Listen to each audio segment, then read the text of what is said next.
Welcome to Board Gamers Anonymous, the podcast about board gamers and the insane fun we have at the table together. This is Chris. Hey, and this is Anthony.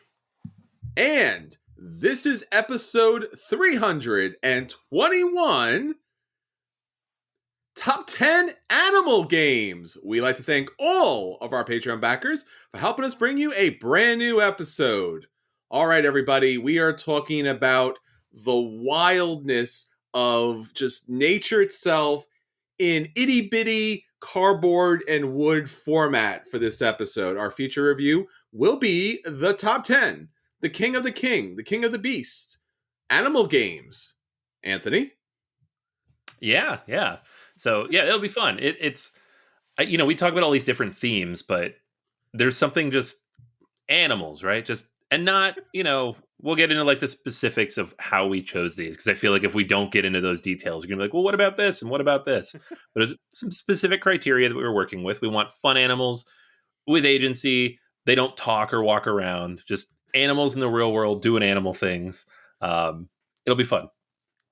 It's a celebration of our animal friends out there in the world in board game format. And again, we always talk about how wonderful it is to experience the world, different places, different cities, different countries, different cultures, different genders, everything in the world that you can possibly experience in board games.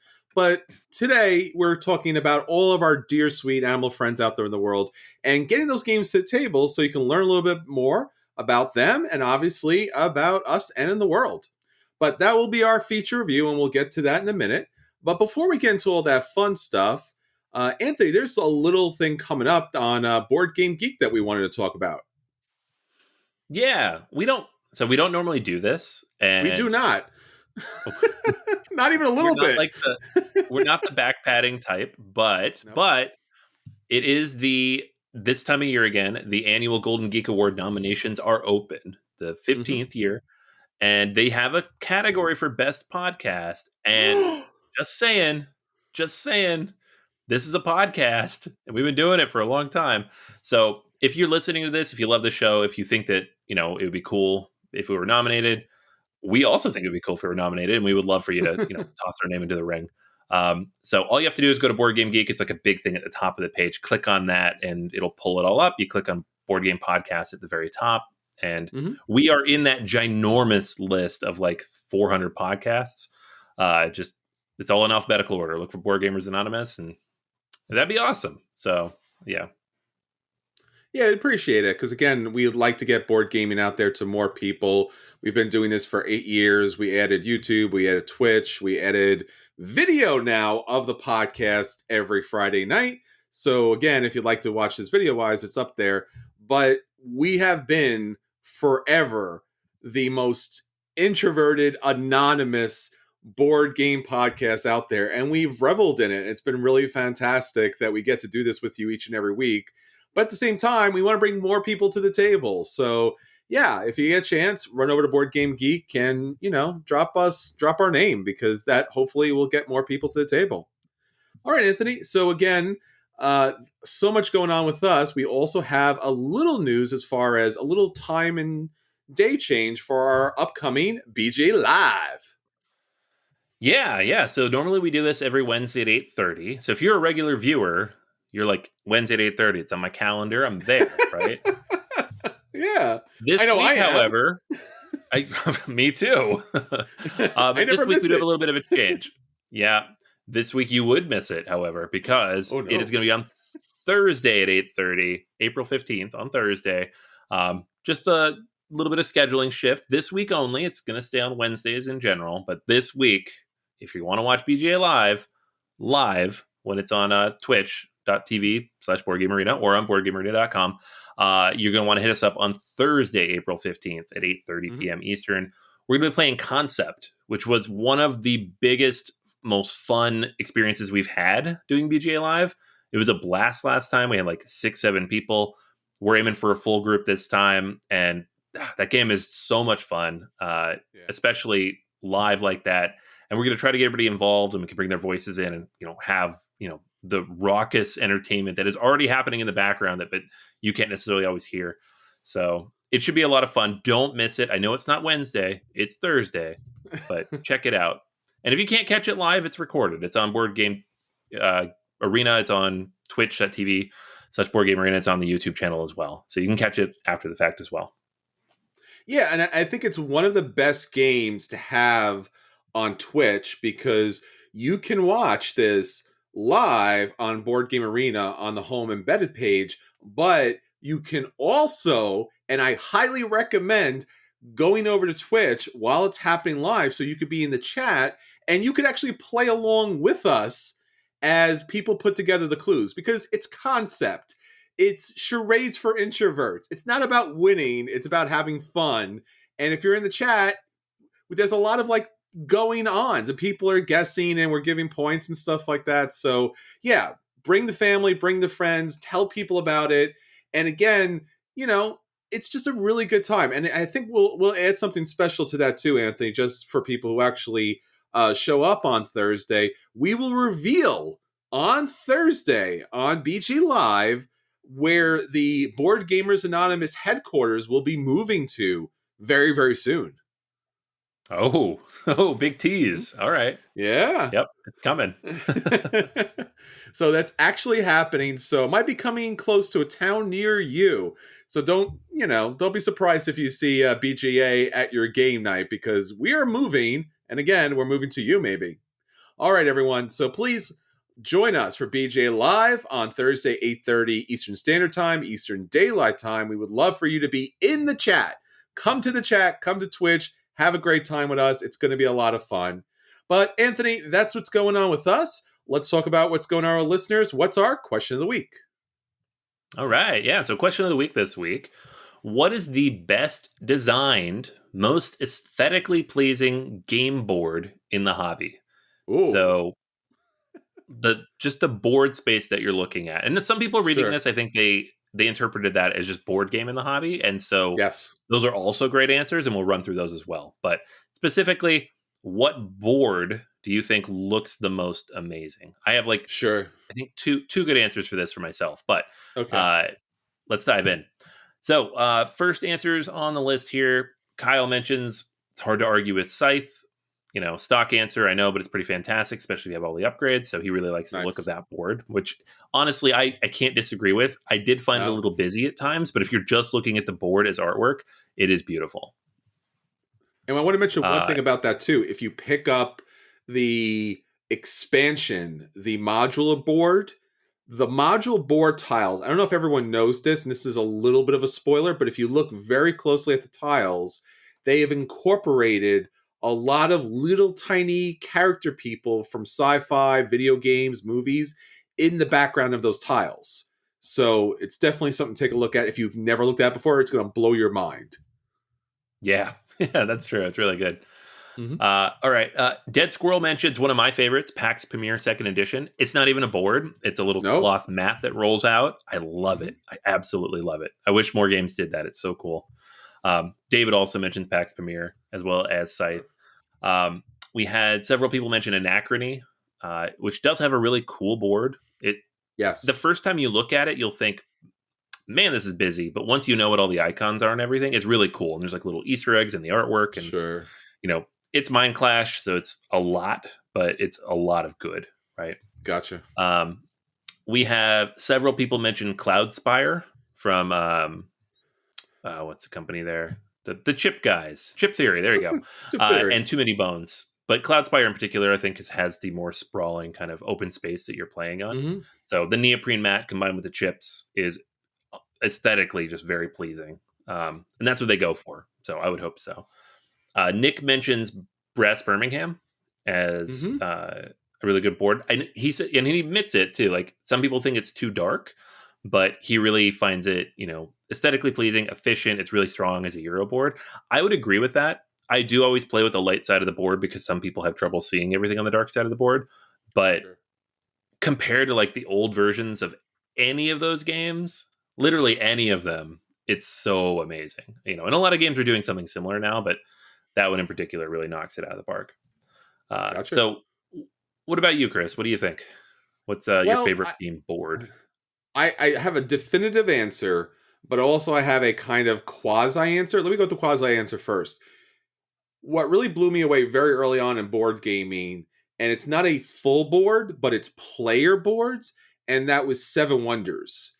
And Mm. the idea of the Seven Wonders of the world in this beautiful giant cardboard mat that you got to stare at for the whole game because the cards tucked into it throughout. And it was like, here is seven wonderful pieces of artwork, and then all the expansions really added to it. And then the new version has day and nighttime, and it's even better. So that was the one, like if you said just, if you could expand a little bit, that would be it. There's just no arguing for me. I just love architecture. I think it's phenomenal. It's diverse. It really shows the wonderment of, the ancient worlds and such. If I had to go with a specific board, like a board, then it's going to be Lisboa. And again, Ian O'Toole's artwork, the graphic design, how it's so subtly kind of just weaved into the game board. Like the board itself is so informative of what you need to do, and yet at no time does it like just pronounce itself. It's just in there. So you look at the board and you're like, oh, I see how this moves. I see how this game works. This makes sense. But it's never overwhelming. It always stays just as one piece of artwork. And in fact, I've told this story before, but my friend Lee, he played the game with me twice, hated the game, like just hated the game, but took the board and has it as a piece of artwork just because he loves it so much. And I can't argue with that because graphic design, artwork there combined, just really a great aesthetic. And it's again, it's that kind of blueprint. It's got that subtle, soft, like baby blue or robin's egg blue kind of like feel to the board. So it's a very serene kind of board on top of it too. Yeah, so like I mentioned, I had two. That was one of them for sure. Okay. Lisboa is just amazing. My other Sure. one is War of the Ring, Oh because yeah. that game board, it takes the original maps that Tolkien made for his universe that he created, Middle Earth, and it's fully illustrated. It maps out all these different locations. It does it in a way where it's still amenable and accessible for gameplay. And then they went and made it bigger. So I have the anniversary board, which doesn't fit on any table I own at the moment, but it's just absolutely beautiful with like gold foil on some of the the location names. And I've got these upgrades now. I can actually put the towers on the map and all these different the fortresses and stuff. So it just feels like I'm like drawn into that universe whenever I put that board out, and I love it. Wow. Yeah. No, I absolutely agree. The only thing that ruins that board for me is that over the years, so many people have 3D printed, you know, all the different like, mountains and spires and Right. Mount Doom and everything. So now, like, every time I look at the board, I'm like, "Aw, where's the 3D elements to this? I can't." It kind of hurts a little bit. But no, I absolutely agree with you as far as that's concerned. All right. So that's what's going on, our listeners. Again, we would love for you to join us at the table. Hit us up on all of the social medias. You don't love them. I don't love them, but it's a great way to stay in contact. So please hit us up and let us know what your favorite game board is, because again, we would love to get those to the table. All right, Anthony. So that's what's going on with our listeners and I guess now our viewers. So let's talk about the games that we want at the table. Let's talk about our acquisition disorders. Yeah, so mine's an interesting one this week. It is a new game from Alain Orban, who is one of the co-designers on several of my favorite games. He worked on Sure. Troyes, he worked on Black Angel, worked on the dice game of Troyes. So he's like one of the trio of designers who's worked on those big games for Pearl Games. But now he has a game that only he's worked on that's coming from Game Brewer. It's up on Kickstarter right now called Hippocrates.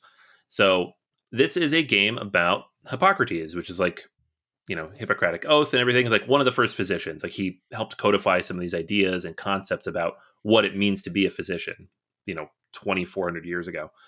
And the game is about going out and finding these patients and collecting their tributes and then finding the right physician and matching them up to the patients to deliver the right medicine and ideally, help them survive. So each of the game rounds, which there are four, go into 5 phases. So the first phase is, I'm not even going to pronounce these, but you go out because my Greek. But you go out and you try to find patients, right? So you're going to find 3 patients for your hospital, and you want to make sure that you choose the right ones They need it, you want people who need urgent help. Some of them might be a little bit easier to treat, but you're not going to get as much out of it. But you also want to make sure that you manage the reputation of your doctors. So it's like a little bit of a feel, not really, but a little bit of like a clinic where there's some cynicism in here just in terms of healthcare. Yeah. But it's also a little more removed from the system. Like when you're talking about clinic, that's modern day hospital systems. This is, again, almost Yeah. 2,500 years ago. Next round, you're going to pay your doctors based on whatever comes from your patients. You're going to hire new doctors and purchase medicine. And then you're going to treat the patients. And this is kind of a cool little mechanic where you lock the patients into a doctor, and the doctor will administer certain types of medicine. You'll match those to the medicine that the patient needs. And you might have to lock in a second doctor if that specific patient can't be treated by one person, right? Mm. And you're going to score points and get bonuses based on how you do that. So it's like a little puzzle that you're trying to solve based on all the actions you took in the first 3 parts of the round. So it's got all sorts of stuff. There's auction bidding in terms of the patients. There's tile placement. There's resource management. Make sure you have the right medicine and everything in place. And it looks pretty cool. And it's the kind of game I would certainly back. There's like one big problem, though. It's crazy expensive because, of course, it is. It's a medium-ish weight euro on Kickstarter from Game Brewer, so it is almost $100. And so, looking at the weight of the game, knowing the general weight of games from Game Brewer, they tend to be like Gugong, for example. I love that game; it's great, but it's not the heaviest game I own, so I don't play it. And it doesn't take that long when I do, as often. And they just come right out of the gate. They're like extra large game board, custom insert. You got player boards, they're insets, all these amazing artwork, and it is amazing artwork. All this extra materials, and medicine vials are like 3D printed. You've got victory point markers and reputation markers are all screen printed. Like, there's a lot of really cool stuff on here. And then on top of that, you can get the metal coins. That doesn't come with the $82 pledge. You have to pay an extra $20 to get that. So you get to the bottom of it and you're like, okay, if I want everything plus shipping, I'm looking at like $120 for this game that admittedly looks cool, but again, it's Kickstarter, so I've never played it and I don't know if it's any good. So I'm on the fence. I probably won't back this at that price, but Sure. I am very interested. I hope somebody I know does, because I do want to play it. It looks good. So if that sounds good to you and it's in your budget, I do recommend checking it out. It's on there for 17 more days. Hippocrates. Yeah, I saw this and I was excited because I really like the look of the game and I really like the theme of the game. And then I saw who was publishing the game on Kickstarter and I was like, of course. Yeah. Because they do such a really nice job with their games. I mean, they're quality games.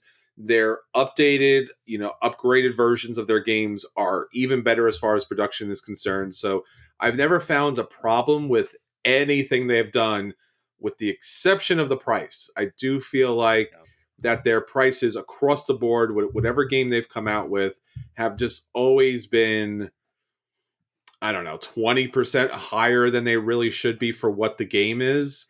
And it's a shame because one of those things, one of the problems with Kickstarter, which should look like and should seem like a very good thing, the fact that you could only get this on Kickstarter, so you feel at least somewhat justified in backing the game instead of waiting for retail.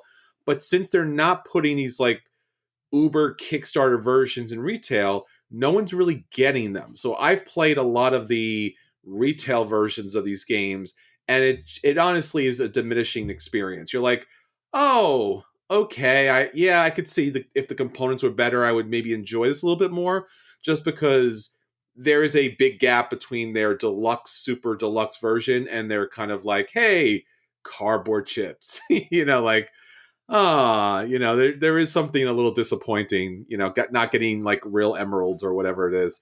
So yeah, again, I would want to back this. It just, again, all of their games have been relatively okay, but felt for me at least a little bit overpriced. So I think this is going to be the same thing. I'm going to pass on these, and I'm going to have to wait for one day when they maybe stick them all together in like this major set and it's a reasonable price.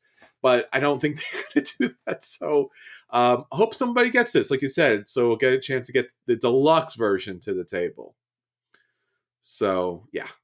All right, so I'm going to talk about a campaign that's currently going on Kickstarter. This is one of the most weird, interesting games I've ever played. It should not work. It makes no sense why they would put all of this stuff together. And I love the game, and I can't really explain why, other than madness. I think madness would explain why I love the game. So, this is AuZtralia with a Z, big box, and revenge of the old ones, and TaZmania, also with a giant Z. This is two expansions for the acclaimed AuZtralia, again, giant Z, game by Martin Wallace. It's currently on Kickstarter, and the campaign will run until Thursday, April 22nd at 7 p.m. Eastern Daylight Time. So, I remember playing this. I remember thinking it was the most ridiculous game ever because why is there Cthulhu in my Martin Wallace? You know, like this is not peanut butter and chocolate kind of thing. Like this makes no sense. And not only is it like a hard Euro, and not only is it Cthulhu themed, but there's actually like Cthulhu elements in the game. Madness is actually something that actually happens in the game. And if that was not enough, beyond this kind of like putting together railroad tracks and moving resources and stuff like that, there is also a quasi war game element to it. You're actually building up armies and troops, and you're gaining special vehicles, and you're paying for them through the resources, and you're getting special leaders that will actually command your troops throughout. And I'm just like, come on. Come on, nah, come on, why? No. And it works perfectly, and I just still can't explain why it's that good. But basically, again, the base game is now available once again. This was from Stronghold Games, and it's a good game. It's weirdly a good game. It's again, you're all kind of building up your economy and then building up your military forces to deal with the elder gods in order to hopefully protect your economy, which then will eventually wear down all the demons and monsters and such. So yeah, and then those demons and monsters, and they're just causing havoc everywhere. So they could also cause havoc for your friends or your competitors at the table.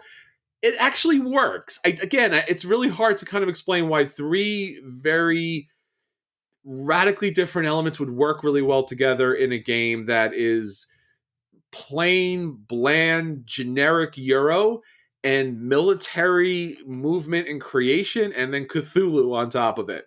But it works. Now, this campaign, and reason again, is if you want to back the game, awesome, you could do that. But there's also two expansions here. So the two expansions is really where this game kind of takes off. There really isn't, at least currently in the campaign, I don't think there's going to be like anything radically added in the different like milestones. They're just like they're rolling out the milestones. It's not based on any kind of money. There's going to be game trays in it. There's going to be some promo cards. So again, there really isn't that kind of initiative to kind of back it, at least at this level. But again, there's two expansions. So AuZtralia, the main expansion here, Revenge of the Old Ones, is going to allow one of the players to actually control the evil forces of the old ones on the board. So this takes a radical turn. So now it's one versus many. And I love that. You don't see a lot of one versus many in the game. This is great. It adds some additional terrible creatures that you'll be able to summon in order to mess with the players. I love this. It's great. It adds a little more defensive features for the humans, but this is really a great addition. This is just like takes the game the same, but just really kind of mixes it up a bit. So I really love that a lot. The second expansion is basically maps, because what it's going to give you is two different maps. One is for 1 to 2 players and 1 to 3 players if you're playing with the expansion. This is necessary because, again, if you've ever played a game with, a set map and you have different player counts, you know that there's just always going to be an area of the map that's going to be like exploited and no one's going to be able to do anything about it. So actually doing the small world kind of thing and having maps for the player count is excellent. And I'm really happy about that. So mainly that's what we're looking at here. If you want everything, if you want like what they call the new recruit, which is the base game and then the expansions, it's going to cost you $99, which is kind of a lot, but not too much. What really hurts me here is that for that, at least in the US, it's $30 shipping. So and it's just basically one base game and two expansions. And the other expansion is just the map. I mean, there's some elements to the map. There's like hidden elements to the map. I'm not saying the map is bad, but it I don't know why. Why so expensive? Why is and that's the U.S., which is the cheapest. Canada, Puerto Rico's 40. Obviously, if it's Australia or New Zealand, it's cheaper a little bit over there. But Europe always gets hit hard. Unfortunately, Asia gets hit hard. I don't understand the shipping here. I don't know why it's so expensive here. I mean, you could pick up the base game much, much cheaper. Yeah, you're missing out on a couple of promo cards, but nothing that's going to change or break the game whatsoever.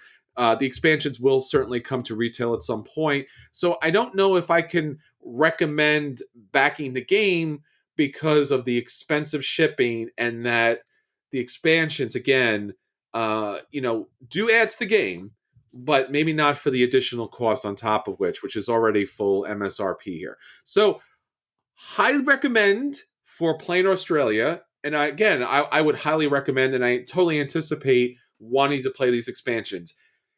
Again, maybe there's some madness that will eventually pop up that makes me want to back this at the last second, or maybe they're holding something back that makes the $30 in shipping kind of worth it. Because let's be honest, if we're backing board games online, we're going to spend 75 on 100 and then save ourselves $30 in shipping that just goes out the window. And again, that's just the US cost. Everybody else is getting hit hard. So I don't know, Anthony, you've never played this game, right? I have not. No, I feel like the branding did it in for me. Yeah, I could see that. Maybe I knew it was Martin Wallace, maybe I didn't, but I saw what I assumed to be a war game set in Australia with Cthulhu, and I was like, no, God, no, zero interest, negative interest in this game. Burn it with fire. Yes. And it turns out it's actually a pretty interesting Euro game because, of course, it is. It's Martin Wallace. Like, he also made Study in Emerald, which turned out to also be an interesting Euro game. Yes. Cthulhu. So, yeah, I need to play this game. I am interested too. Like, I'm looking through the Kickstarter. The artwork seems a lot better. Yes, they have new artists. Mm-hmm. Yeah, because the original game, that was another thing that like really got to me. It's like, this art is bad. Yeah. Like, I didn't like it. So it is kind of cool. Like, it looks like they've upgraded a lot of things. So I'm tempted, but I haven't played it, so I couldn't drop this kind of money on something. But I'll add it to the list of hopefully someone I know backs it because it looks good. I'm close. I'm close to backing it because, like you said, I think it's such an oddity that no one's going to pull the trigger on this, and I'm going to have to buy it. And I don't want to pay the shipping. I just don't want to pay the shipping. I'll pay money for a good game. It's just when you're paying so much in shipping, it kind of throws you there. But it's definitely worth checking out, and you should. Because, again, it's one of those things that, like, board game does better than anything else, where it just takes all kinds of random genre and says, hey, do you want to play with these toys? Like, yeah, I want to play with those toys. And then, like, it's fun. So who knew? Who knew that was thing? And it's Martin Wallace. Like, dude, it's Martin Wallace. Come on. All right. So those are the games that we want hit our table, despite their ridiculous shipping fees. But we want them hit the table. But that's our acquisition disorders for this week. Anthony, let's get on to the games that we did hit the table this week, and let people know if they're a buy and they should run out and buy those games, even if the shipping is way too high. They should play those games, and dear God, someone else buy those games so we can play them. If those games are a dodge, and they should avoid them like the oddity of a Cthulhu Euro war game, or if those games are the dreaded burn because Cthulhu himself has come along and said, yeah, I'm going to raise the shipping now, so you can't buy it at all. So, Anthony, what have you played this week? All right. Yeah. So I actually got a chance to play a real game with real people. Yay. Oh, so I guess our last week's feature review did work out for you, huh? It did. Yeah. So thank you, vaccination people, whoever you are, because I got to go out and play games with other vaccinated people. And the first game we played was Mini Express. So this is a game that I did back on Kickstarter, as did a friend of mine. We played his copy. It's designed by Mark Garretts, and Mark Garretts also designed Mini Rails, which has been a really highly spoken about game. I only got a chance to demo it once at Gen Con. I have not played it, and I don't own the game because it's been hard to find. Sure. But based on that demo, I backed Mini Express on Kickstarter because of, like, it's good. He finds a way to like really boil down the core mechanics of these types of games, and it was really simple. So this is in a family of what's called like cube rail games, where one of the core actions of the game is placing cubes on a map to build routes for trains, and there's usually stock elements involved. And so in this particular game, he's boiled it down into where you're going to take 2 actions on every turn, or one of 2 actions on every turn, right? So you can either lay track and expand any of the company's railroads. So there are 4 companies in the game. Nobody owns them. That's like one of the core concepts of most train games. People don't own the rail companies, but they can influence them and buy stock in them. And if you've influenced the one that you own stock in correctly, great. So you can lay trains out based on the trains that are available in the pool. And so the way the pool works is there's going to be 4 trains sitting there at the start, and you can use 1 to 4 of those trains when you lay them out. And the reason this is important is that the second action is to take a stock from a company, right? So there's 4 companies. You're going to start the game with 2 stocks. It's going to be different from everybody else's combinations. But to take this stock, you have to pay. And you're going to have resources available in 4 different categories. So these are like your various types of revenue that you have. They're on the board, right? So there's wood, stone, cotton, and I think furs, maybe. I don't remember. The orange one. And to purchase a stock, the number of trains available in the pool will determine how much the stock costs. So if the person in front of you moves the orange train out by 3, which helps them in a number of ways, then now you can buy the orange stock for 1. It used to cost 4, now it costs 1. So every time you take an action in this game, every single time you're helping someone else potentially. And it's infuriating. It's the kind of game where you're constantly weighing your options of like, well, I could do this, which does benefit me. Because when you move into a new city, there's going to be different goods there. And whatever goods are there, you're going to move up on those tracks. You're getting income from that, right? So you want to do that. You need that income because that's how you're going to score points at the end of the game. Whoever has the most of any of those goods is going to score the most points from that track, right? But when you do that, you make the stock cheaper for the next person who can now get into that market and also score the points that you're trying to score. So there's like this push and pull constantly where you're like, well, I really want to lay all 4 of these trains out, right? And it can be up to 5. It can move all the way up to 5 trains. But sure, you want to lay them all out. Like there's a really cool combination I could do here. But if I do that, that stock is free for the next person. And they're going to take it because why would you not take the free stock, right? Buying the stocks is pretty difficult. If it costs more than like 2 or so, it gets pretty expensive because not those things aren't just resources to spend. Those are like you're trying to win. You know, for the wood, for example, if you have 5 wood and the next person has 4 and the next person has 2, right? If you spend 3 wood and you drop all the way down to 2, you are now tied for second place on that track, which means you're scoring less points for each of your wood stocks. If you stay in first place, you score the most points for your wood stocks. So you need to keep a careful balance in having a diverse number of stocks, not too many though, because that means you're not taking enough other actions, being high on each of those different tracks, like first, second place in as many places as you can be, and making sure the stocks you own are the ones that have moved highest on the value track. It sounds like way more complicated than it is, but it also is. I don't know how he managed to do this. He took all these ideas and it really burns your brain sometimes trying to figure out how to make it work. But it's a 45-minute game. It takes less than an hour to play. It scales pretty well in terms of player count. There are some tweaks to it in 2 and 3 players. And the solo mode has like a bot that, simulates taking up space. But I don't know. It's very impressive what Mark Garrett's put together here. So I highly recommend Mini Express. It's a buy if you can find a copy, because I don't know if this ever went to retail or not. I know in the past, Moidius games would be at conventions, but obviously that's not happening right now. So I don't know how else to find these. But it wasn't crazy expensive on the Kickstarter. I think it was like $30 or $40. So if you can find a copy, it's small, it's accessible. There's a copy behind me for the video listeners, viewers.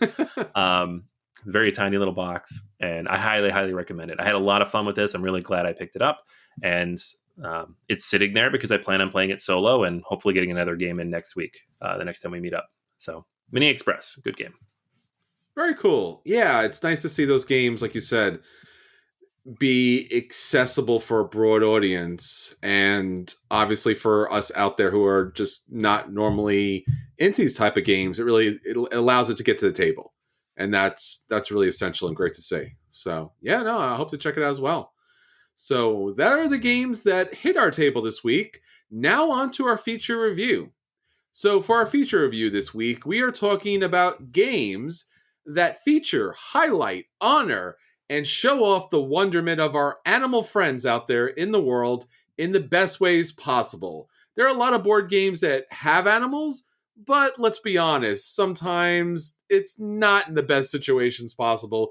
These 10 games, the best of the 10 games, are all about our animal friends. And Anthony, you're a big animal lover yourself, right?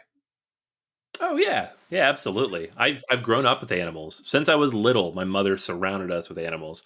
I don't think there's been except for like the 5 months after our last dog passed away. I don't think Aw. I've had a moment in my life where I didn't have a pet at some point. So Aw, it's yeah. yeah, animals are important to us, to all.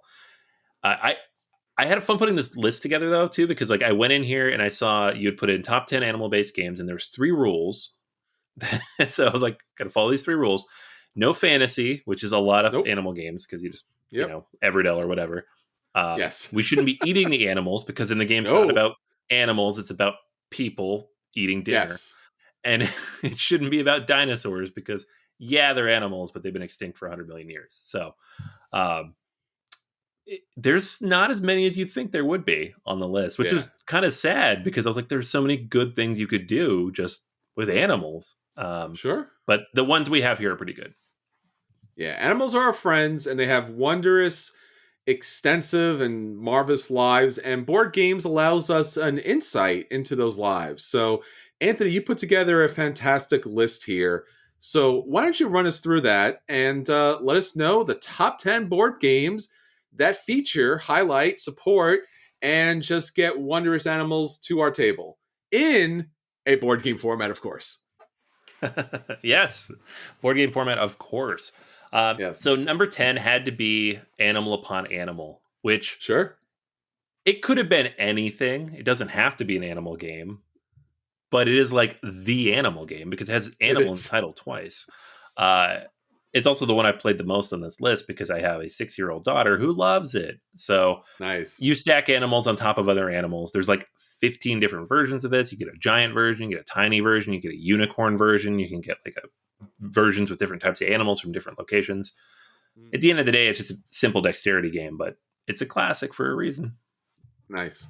Yeah, I've seen this a lot, and again, it always hits the internet because again, just the combination of the animals, and they're just beautifully designed, and these are nice chunky pieces on top of everything else.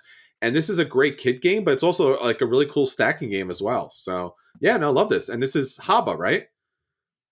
Yeah, yeah. So that it's quality then. Comes in a yellow Absolutely. box. It's going to be good. All right, well, Anthony, what's our number 9? All right, number 9 on the list is a game that I discovered here in Pittsburgh because the designer of this game lived across the street from me when I moved here. Um, Wow. he has since left Pittsburgh, which is unfortunate, but it's called Agility. So Oh, this was on Kickstarter back in 2015, 2016, I and it's remember it. Yeah. about dog agility. So these competitions where dogs they run through the different obstacle courses and bark a bunch. It's pretty funny if you watch it because they just get really excited and just bark constantly as they're running through these things. But it's a 2-player only game, which Brent Povis is kind of known for. He also made Pharrell's about hunting for mushrooms, not animal related, but also very good. And this one it was a lot of fun. It came with like a little because I backed it on the Kickstarter, like a little personal dog dish that he Ooh. engraved the name of our dog onto. Oh, Um, yeah, it's really cute. Like, so I'm definitely keeping this game forever at this point. But yeah, if you like dogs, if you like dog related sports, dogs have fun. So it's about the dogs. Agility is really solid. Wonderful. Yeah, I remember seeing this game way back when, and again, it's just another aspect of our animal friends, our loyal pets. And obviously, no one, and no thing is as loyal as our dogs. So, yeah, I mean, this is great. All right, Anthony, what's our number 8? Number 8 is Hey, That's My Fish. So Yeah. another, yeah, yes. Another kids game that's a lot of fun for the grown-ups out there. This is a game in which you lay out a big grid of hex tiles, and they each have fish on them. And then you're going to slide your penguins around and pick up the fish, and ideally cut off the other penguins so that they float off into the ocean, and you get the most fish. Um, it's silly, it's fun, but it's very accessible. It's very easy to teach. It's a small little box. It's one of the weird, rare things that Fantasy Flight continues to print for some reason, despite the fact they're getting rid of everything else that they make. So I recommend checking out Hey, That's My Fish. Yeah, I remember playing this as part of our board game competition at Myriad Games, and I actually think I won this one. And I was just like, "Yeah, Yeah, that's you my did. fish." And it's a very subtle, kind of fun kind of game, but it's also like super cutthroat. Like you said, like you're basically just like stamping out the ice and sending your friends off on an ice floe to like nowhere. So yeah, again, even if it's not for kids, it's really a fun game for adults if you want to kind of like, get a little like backstabby, but in a really kind of fun way. All right, Anthony, what about our number 7? Number 7 is The Fox in the Forest / The Fox in the Forest duet. These are both 2-player trick taking games. So the original is competitive, the latter is cooperative. And you are in the forest trying to, I don't even know what the theme of this game is. I just know there's beautiful artwork of these various animals on these cards. I know in the duet game, you are trying to complete these various locations before they close off. But it's beautiful artwork. The cover alone is fantastic. You're this fox in the forest kind of running around doing these various things. And the original game is very good, but there's something just magical about this when they converted it into a cooperative game because it works so well. And there's other 2-player cooperative trick taking games that have come out now kind of based on this, but this is like the one I think of for that. So highly recommend it. Nice. Yeah, again, this is one of, I guess, like, I really like trick taking games, and then you came on board and you were like, I like them now too. I'm like, awesome. And then you were just loving them, and I hadn't seen a good one for the longest time. And then you and I played this, and it became an instant favorite of mine. And I love this game. Again, it's beautiful artwork. It's a very serene idea about their, where they live and how they kind of play together. And it's just fantastic. Just right off the bat, love it. All right, Anthony, what about our number 6? All right, number 6, it could be a cheat because there are dinosaurs in one version of this. So I'm sorry, I cheated a little. But the Evolution series of games, right? So Sure. you've got Evolution, the original Evolution. You've also got Oceans, which is related, kind of in the similar system. You got Flight. So there's a bunch of these games, but the basic idea is you are developing a species and adding these various traits and all these things and trying to evolve them and basically evolve the most effective species so that you come out on top against the other species that are developing. We played this pre-alpha, right? Like we played a very early version when it was up on Kickstarter, and it was good but not great. And they've been iterating on the concept and the core mechanics of this game now for almost 10 years. That was I want to say 7 or 8 years ago that we played that. Wow. And it's just gotten better and better, right? And it's representative of all these different biomes and all these types of species and basically what it means to be an animal on Earth and how you kind of have to evolve these different traits to survive. And so it's interesting as a game because the game is solid, but also as a science tool, which I think is really cool. Very cool. Yeah. And again, like you mentioned, our interaction with animals are so limited, especially wild animals, and especially, like you said, the evolutionary history of animals, how intelligent they are and how innovative their adaptations happen to be. But we just see, oh, look, there's an animal. It's like, no, the animal's doing like 500 different things, and it's like ever vigilant all the time because of predators. or predators are being geniuses to overcome all of their prey's defenses, and just like it's this wondrous and horrifying kind of ballet, and you get to play it out in evolution. And it's a really wonderful idea. All right, Anthony, what about our number 5? All right, number 5 on the list is Mariposas. This Ooh. is the second game from Elizabeth Hargrave, whose name might pop up again on this list. Uh, and this is a game about the migration of monarch butterflies. So every spring, millions of them fly from Mexico all the way up through North America, up the East Coast. And then in the fall, they all fly back, right? But they have to fly up, and then they breed, and then the next generation flies back. So the game is all about like moving up and trying to score the most points based on these various patterns and cards that come out throughout the game. But then you need to get the butterflies back. So you have to decide when to turn around, basically, and start making Oh. the return journey. So there's 3 seasons in the game. In the first season, you're heading north in the spring. In the summer, you kind of spread out, and in the fall, you're returning south, right? But it's not as cut and dry as that. You kind of have to determine when to make the decisions, when to adjust, how to try to maximize your scoring based on the different cards that come out for each of those 3 rounds.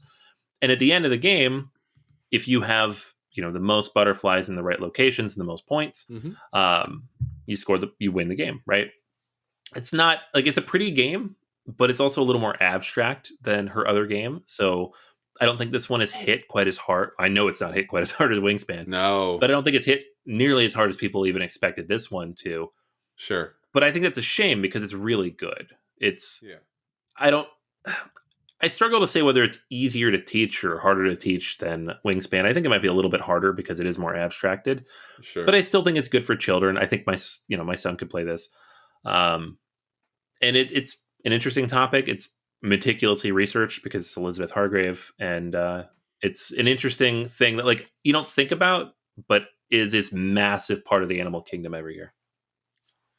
Yeah. No. And again, another wondrous, insane, unbelievable accomplishment that that we see in this in the butterflies here and the whole animal kingdom, their journey. Like again, you see a butterfly for mere moments, and you're like, oh, it went from a flower to a flower, and that's its life. It's like, it kind of crosses continents. So like Right. that's actually what's going on there. So again, literally on paper kind of wings, considering everything else that could happen. And there's literally everything else could happen. It somehow makes those journeys. So again, wonderment on all levels. All right, Anthony, what about our number 4? Number 4 is it's designed by Joe Hopkins, first time game designer. Endangered. This Yeah. is a game that was on Kickstarter, and it's cooperative. And it has it's not like Pandemic like, but it has a similar concept behind it in terms of what you're trying to do. And so the idea is that there are, I think in the base game, it's tigers and sea otters that Yes. are endangered, right? And so you play one of several different types of individuals who are trying to save them. So there's a zoologist, a philanthropist, a TV host, a lobbyist, and an environmental lawyer. So 5 of them, right? They each have a special ability. So again, very Pandemic like. And what you're trying to do is basically stop the various things that are infringing upon these animals that could cause them to go extinct. So, Yes. poachers, climate change, whatever it is, Mm-hmm. until the 4 UN ambassadors vote yes on a resolution that will mark them as endangered and protect them, provide resources to protect these animals so that it's not so hard to keep them alive. It's a sad game because this is how the process works, and Yes.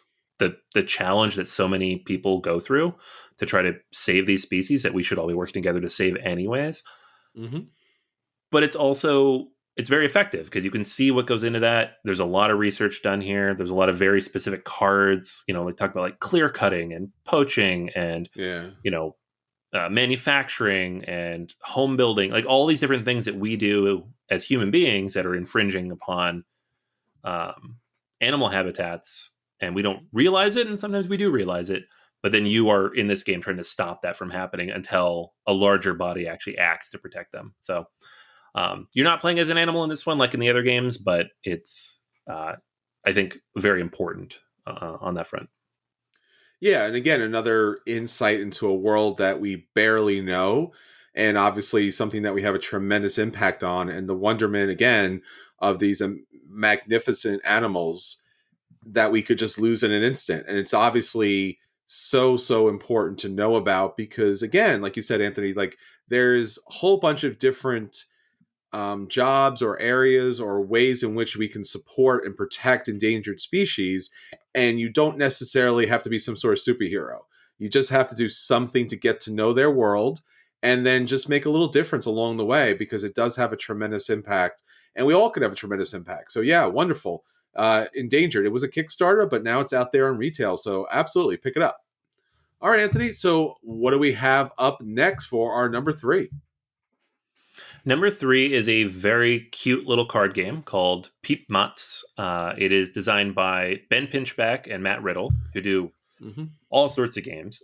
But this is a small, tiny box card game from Lookout Games where you are playing various different bird cards, trying to get seeds and birds to the right bird feeder to feed the birds. Sure. So you're basically feeding songbirds, right?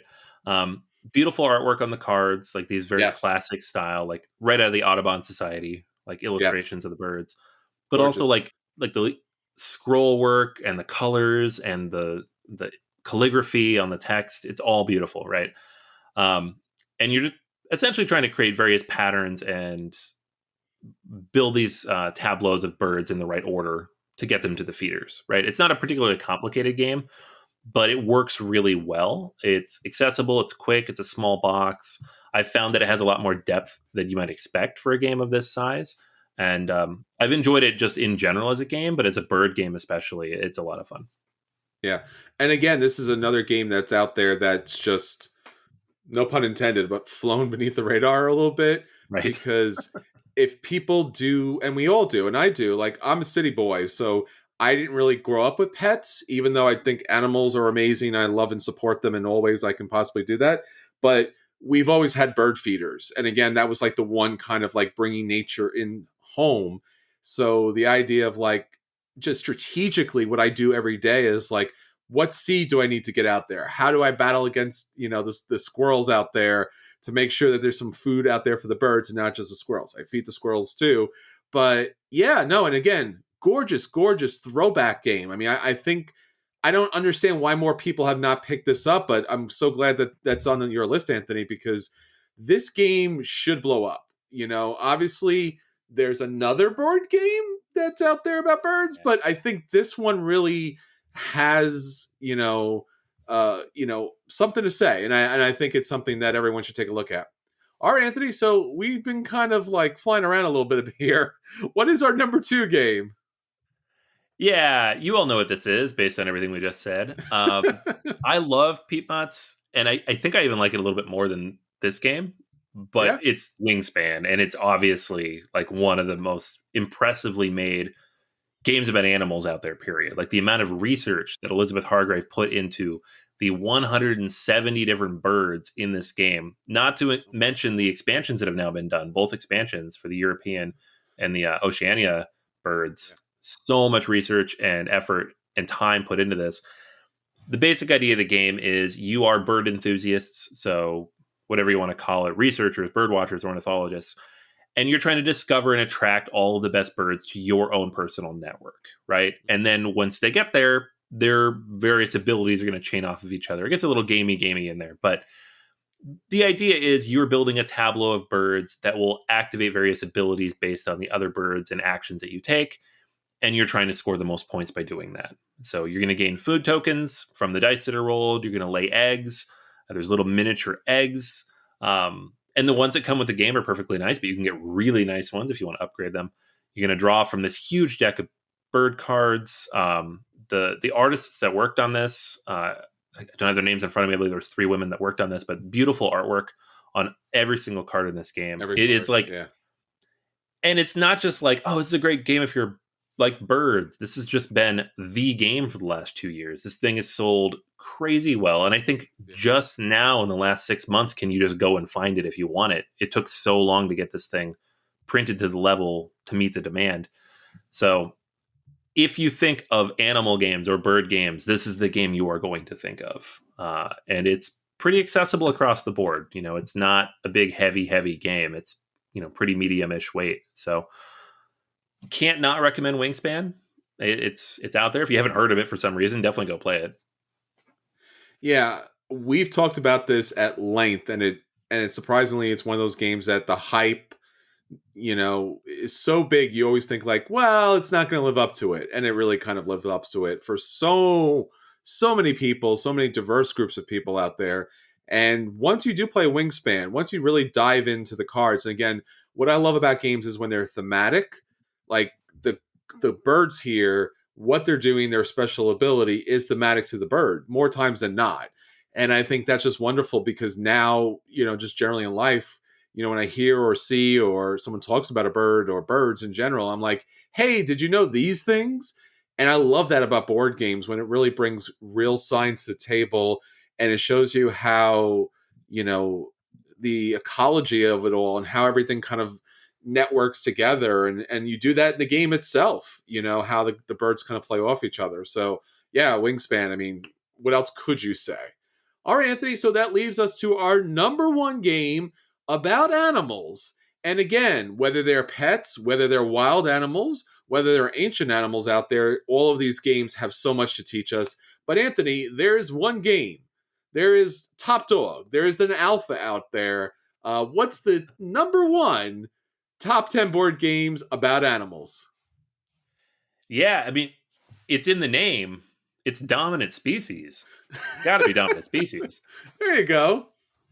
Yeah, we love our heavy Euros, and this is like one of the defining heavy Euros to the point that it's been parodied on very popular television programs. So, Absolutely. um, Dominant Species originally came out in 2010, designed by the late great designer Chad Jensen, who sadly passed away Rest in a peace. couple years last year. Yeah, Mm-hmm. and this is broadly considered, one of the great Euros around. Period. It's highly interactive area control game. One of the very first worker placement games with kind of a programming element to it.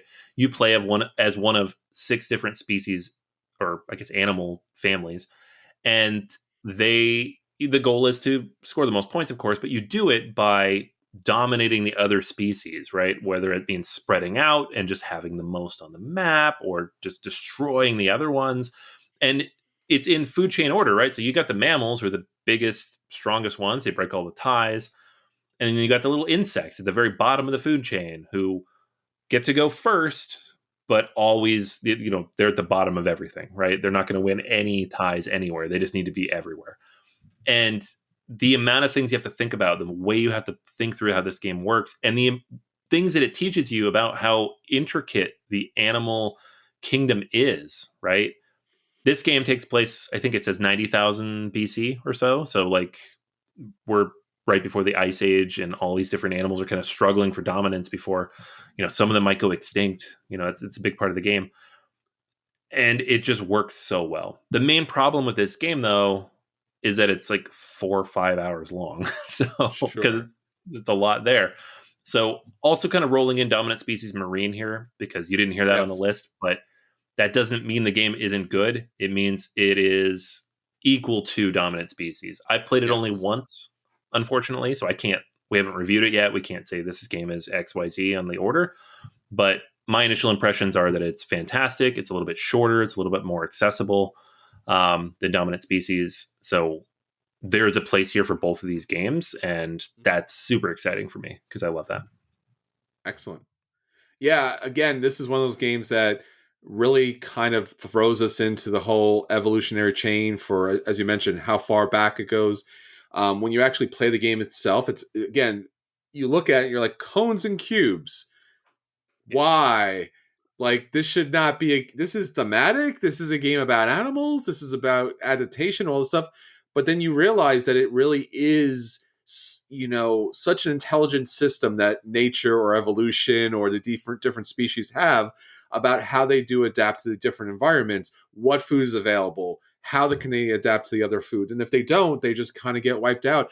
And all the different traits that goes on, regression and flight and all the movement and all the natural disasters that occur just normally in just, the history of the world. So you have to adapt to those too, including the impending ice age that is spreading out. And then again, you have to do something about that too at the same time. So marine obviously is going to be, I guess, I'm really hoping to be a game changer, because if we can get dominant species a little bit more manageable and more to the table, and it seems like it does it here, and it does it in a much better way, it really is going to kind of give us the best thematic, long-term, in-depth kind of feeling of animal creatures and cultures and environments and historical evolutionary kind of ways of existence. And we get to dive into that a little bit on a board game. So just really a fantastic list and 10 great games to check out. So dive into them, get to know our animal friends and partners in the world, and hopefully you will gain a greater and deeper appreciation of them. So until next time, Anthony, this is Chris. And this is Anthony. And we'll save you a seat at the table. Take care, everyone.